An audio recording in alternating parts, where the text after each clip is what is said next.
Okay, very blessed morning sa ating lahat. Kumusta po kayo? So, tayo po ay pupunta roon. Mas presko ng konti ang panahon doon sa likod. Tara po. So, good morning. Nasabi ko na. Doon ako nag-umpisa kasi doon merong signal ng wifi. So I can ganun pala ang TikTok eh. When you started doon sa may wifi, maski pumunta ka doon sa medyo hindi na naaabot ng yun nga wifi, no? Uubara na siya. Then if you have to upload the video, you have to come back there para i-upload doon. So papatong ko dito itong cellphone. Baka malaglag na may ilang beses na nahuhulog itong cellphone na to. Pero ang tibay Okay. Ayan. So let me kasi nga natin ito istorbo. Share sa inyo some truths, no? Regarding our faith. Okay, Lord. Yun. Mareklamo ka ba? Ayan. Madalas natin narinig sa mga ibang mga tao kapag tayo ay nakakapagsalita ng mga parang mga against na nangyayari sa atin. Mareklamo ka. Pero ang totoo po, hindi po yung reklamo. Yun ay parte ng pagiging tao. Shocking dahil ako, pinipreach ko yung totoo. Hindi ko sasabihin na, huwag kayong magreklamo. Dahil ang totoo lang po, we tend to complain about everything. And it's okay. Hindi ka hatulan ng Panginoon doon. Lamang dapat alam mo talaga yung yung kung saan ka nakatayo o nakatindig, di ba? So, ito po yung kay Christ tayo. We are in Christ.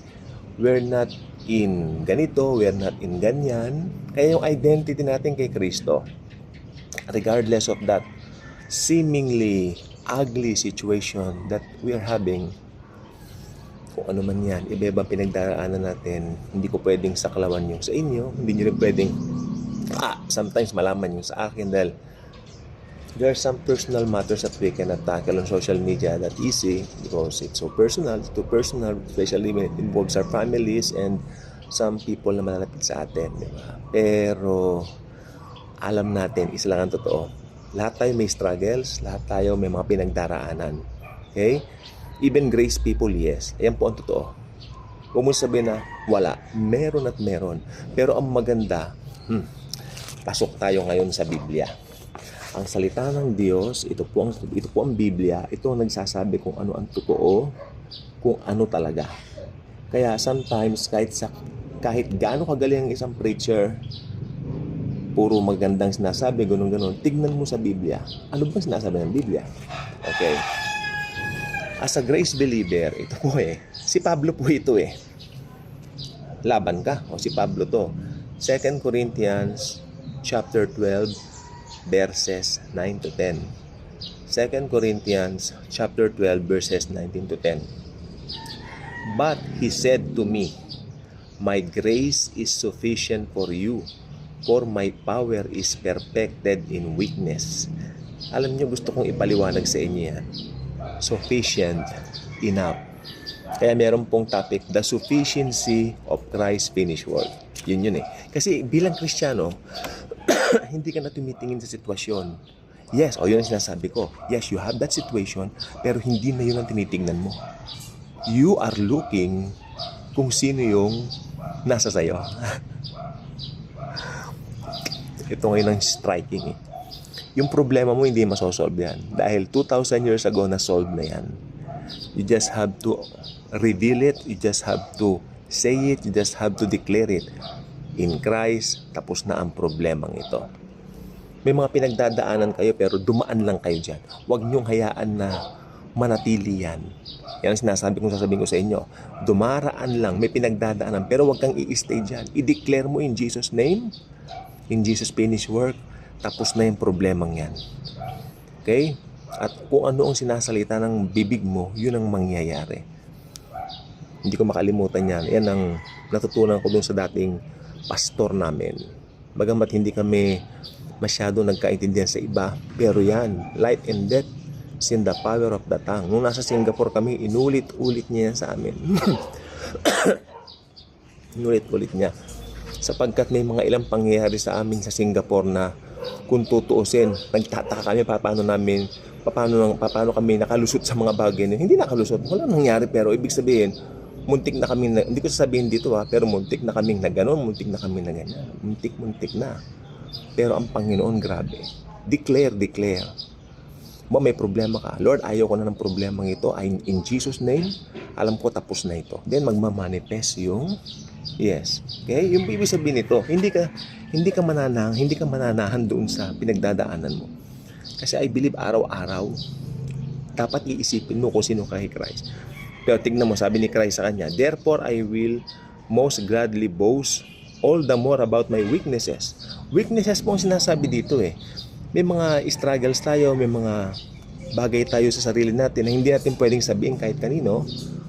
'Di ba? Maski sa magulang mo o kahit kanino, kay Jesus mo lang pwedeng sabihin. Ayun. So that Christ's power may reside in me. Ito po yung mga kahinaan. At sa kaso po ni Pablo dito, hindi po ito sakit, hindi po ito karamdaman. Baka may magsabi, uy, karamdaman yan. Si Pablo may karamdaman daw sa mata. Hindi po.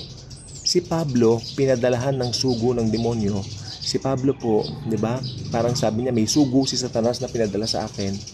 Ibig sabihin doon, pinadalahan siya ng persecutor. May nagpe-persecute sa ministry ni Paul. Yun lang po ang ibig banggitin din eh. Hindi po ito karamdaman na hindi ito sakit. Lahat ng sakit natin, binayaran na ni Kristo sa cross. Wala tayong sakit. Magaling na po tayo. Kaya kung may nararamdaman kang symptoms sa body mo, especially ngayon mainit ang panahon, naku, baka meron akong ganito. Naku, baka. Yeah. Hindi po. Declare. You are whole. You are healed. Isaiah 53 verse 5. Magaling ka na. Ano ba ang sinasalita mo? Ano ba ang sinasalita ng bibig mo? Yun yung mangyayari sa'yo.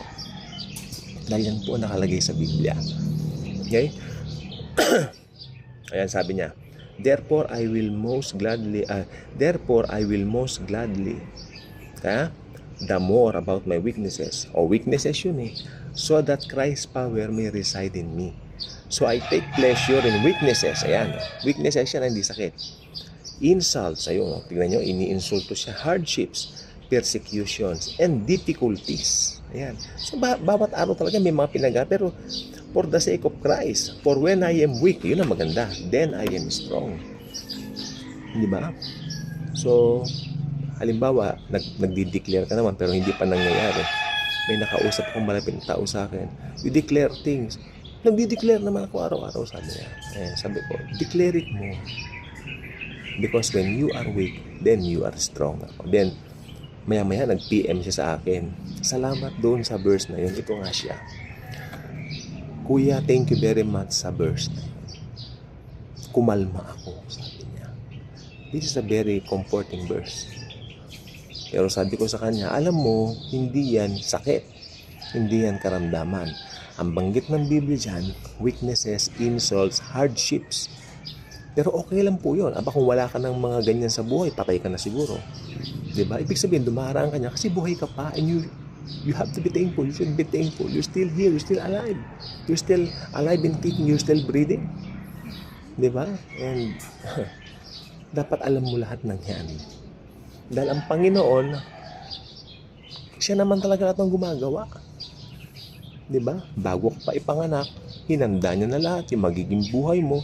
At kung kailan ka aalis, alam niya na nasa kalenda. Actually, wala siyang kalendaro. He's all powerful. Outside time si Jesus. So, I hope mula dito sa salita ng Diyos, kayo ay natuto ng mga katotohanan ng salita niya. Kung kailan tayo mahina, doon tayo malakas. Marami pong salamat sa inyong panunood. And I continue declare dadami ang magsusubscribe at magpa-follow sa mga social media ko dahil ito po, wala po akong ibang hangarin dito sa mga platforms ko kundi i-promote ang finished work ni Christ in a way na kung saan nalilibang kayo at na-entertain kayo. Ay, hindi po ako boring na Christian. Ayaw ko ng boring, pangit yun. Dapat happy tayo lagi. Walang boring na ginawa niyo. Happy lang. God bless.